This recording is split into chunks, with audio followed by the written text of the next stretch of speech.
Okay lang ba magkamali? Malamang, naranasan mo na magkamali ng desisyon para sa sarili mo. Nagkamali ka sa kaibigan mo, sa pamilya mo, at ang masakit, nagkamali ka sa importanteng tao na kailangan pakitaan mo ng tama. At dahil sa paulit-ulit na nagkakamali, pinaghihinaan ka na ng loob. Sinisisi mo na rin yung sarili mo, na wala ka ng confidence sa sarili mo. At higit sa lahat, takot ka na sumubok ulit. Ang takot na di sumubok ulit ay ang pinakamaling gagawin mo, umangon ka. Wala iba magtitiwala sa'yo kundi sarili mo lang. Kung nagkamali ka man, normal yun kasi tao ka.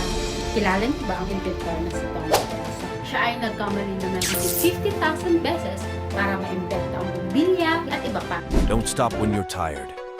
Stop when you're done. Tanong ko sa'yo, paano kung sumuko agad siya sa mga naunang mali?